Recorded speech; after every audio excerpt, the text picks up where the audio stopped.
जोहार नमस्कार, आप सभी का स्वागत है। खबर झारखंड तक में। चलिए शुरुआत करते हैं आज की सबसे बड़ी खबर से। पाकुड़ में नहीं दी रामनवमी शोभा यात्रा की अनुमति, बाबूलाल ने बताया हिंदू आस्था पर प्रहार। जी हां, बता दें कि झारखंड के पाकुड़ जिले के कई गांवों में प्रशासन ने रामनवमी पर शोभा यात्रा निकालने की अनुमति नहीं दी है। पाकुड़ के अनुमंडल दंडाधिकारी ने इसे लेकर 5 अप्रैल की देर शाम आदेश जारी किया है।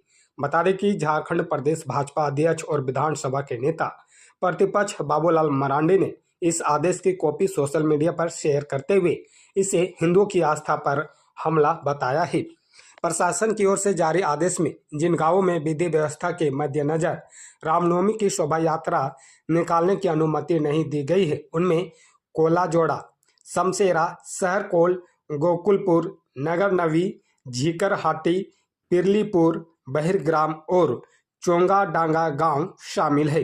प्रशासन के अनुसार पाकुड़ की रामनवमी आयोजन की समिति के प्रसन्ना मिश्रा की ओर से 4 अप्रैल को एक आवेदन देकर इन गांवों से रामनवमी की शोभा यात्रा निकालकर पाकुड़ अखाड़ा पहुंचने की सूचना दी गई थी, लेकिन इस संबंध में लाइसेंस के कागजात नहीं प्रस्तुत किए गए हैं।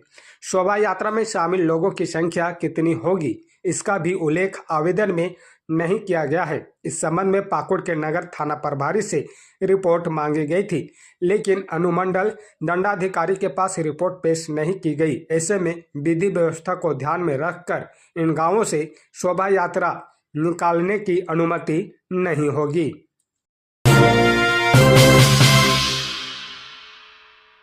बोकारो में जयराम महतो का विरोध, बीएसएल के बाद अब जगन्नाथ महतो की पुण्यतिथि पर जाने से रोका। जी हां, बता दें कि बोकारो में विधायक जयराम महतो का विरोध शुरू हो गया है। बोकारो स्टील प्लांट में विस्थापितों के आंदोलन के बाद अब जगन्नाथ महतो की पुण्यतिथि पर आयोजित कार्यक्रम में जाने से भी उन्हें रोक दिया गया है। बता दें कि यह मामला 3 दिन में दूसरा मौका है जब युवा विधायक का विरोध हुआ है। डुमरी विधायक और झारखंड के पूर्व मंत्री स्वर्गीय जगन्नाथ महतो की दूसरी पुण्यतिथि रविवार 6 अप्रैल 2025 को चंद्रपुरा प्रखंड के सिंगारू मोड़ स्थित बीएड कॉलेज मैदान में मनाई जा रही थी। समारोह में शामिल होने के लिए जयराम महतो भी पहुंचे, लेकिन जगन्नाथ महतो के समर्थकों ने डुमरी विधायक को बीएड कॉलेज गेट पर ही रोक दिया। कहा, आप कल आइए, अभी कार्यक्रम 5 दिन तक चलेगा। इसके बाद विधायक लौट गए। बता दें कि झारखंड टाइगर जगन्नाथ महतो की पुण्यतिथि पर आयोजित कार्यक्रम में झारखंड सरकार के मंत्री योगेंद्र प्रसाद महतो और सुदीप कुमार सोनू, झामुमो विधायक मथुरा प्रसाद महतो और कांग्रेस विधायक कुमार जयमंगल व पूर्व मंत्री बेबी देवी और जयलेश्वर महतो, कांग्रेस नेता अनुपमा सिंह समेत कई लोग पहुंचे थे।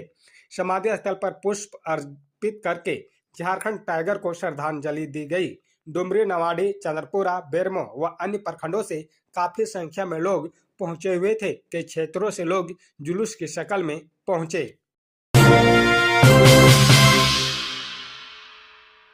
मनीष रंजन को जेएसएससी अध्यक्ष का अतिरिक्त प्रभार।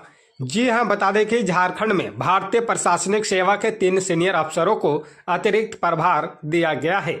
स्वास्थ्य, चिकित्सा, शिक्षा एवं परिवार कल्याण विभाग के अपर मुख्य सचिव अजय कुमार को जल संसाधन विभाग के अपर मुख्य सचिव का अतिरिक्त प्रभार दिया गया है। इसी तरह गृह, कारा एवं आपदा प्रबंधन विभाग की प्रधान सचिव वंदना दादेल को वित्त विभाग के प्रधान सचिव का अतिरिक्त प्रभार सौंपा गया है, जबकि श्री कृष्ण लोक प्रशासन संस्थान के निदेशक मनीष रंजन को झारखंड कर्मचारी चयन आयोग यानी कि जेएसएससी के अध्यक्ष का अतिरिक्त प्रभार दिया गया है।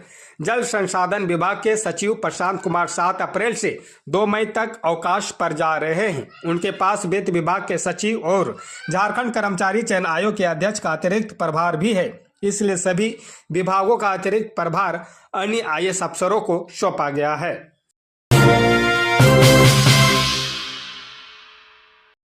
सीएम निवेशकों से मिलने स्पेन व स्वीडन जाएंगे, विदेश मंत्रालय से मांगी अनुमति। जी हां, बता दें कि झारखंड को निवेशक केंद्र बनाने के उद्देश्य से सीएम हेमंत सोरेन स्वीडन और स्पेन जाकर निवेशकों से मिलेंगे। उनके साथ 20 सदस्यीय प्रतिनिधिमंडल भी जाएगा।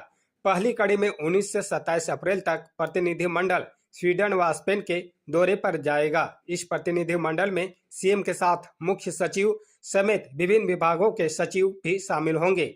इसके लिए विदेश मंत्रालय से अनुमति मांगी गई है।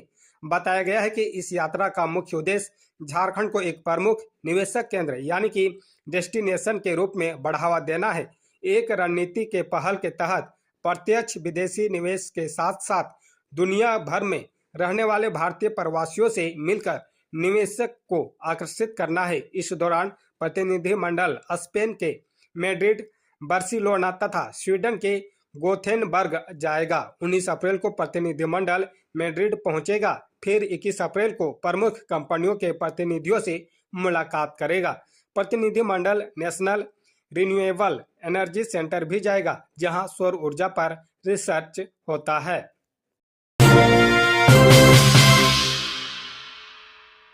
झारखंड के सरकारी स्कूलों में मध्याह्न भोजन योजना का फिर से शुरू होगा सोशल ऑडिट। जी हां, बता दें कि राज्य के सरकारी स्कूलों में मध्याह्न भोजन योजना का फिर से सोशल ऑडिट शुरू किया जाएगा। इसके लिए राज्य के 7,000 स्कूलों का चयन किया गया है। झारखंड राज्य मध्याह्न भोजन प्राधिकरण ने इसकी तैयारी पूरी कर ली है। बता दें कि वर्ष 2020-21 में कोविड के बाद सोशल ऑडिट नहीं हो सका।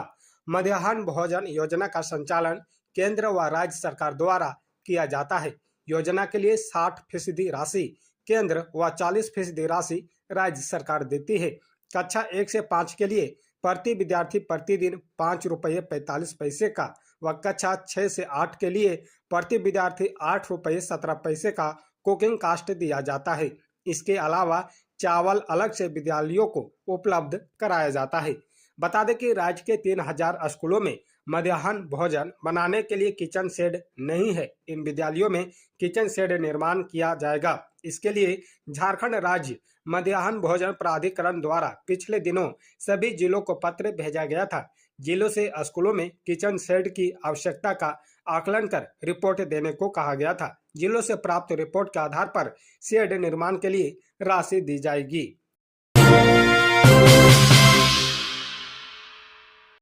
निवेशकों के डूबे करोड़ों रुपये से जुड़े मामले की होगी जांच।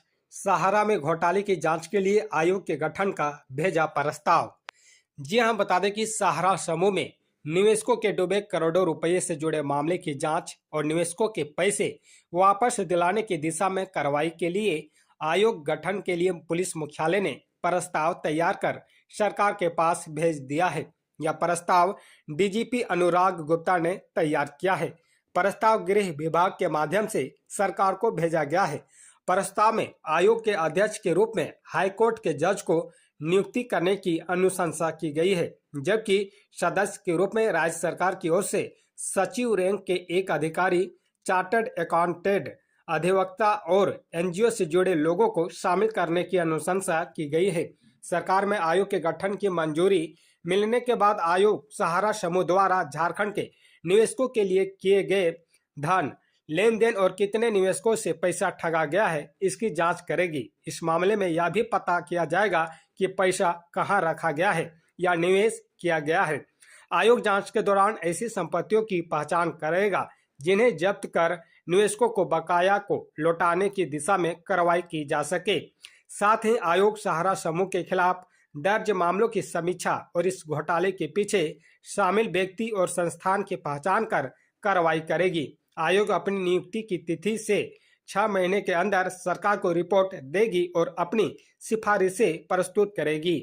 आयोग माह के अंत में किए गए कार्यों के संबंध में प्रगति रिपोर्ट भी सरकार को देगी।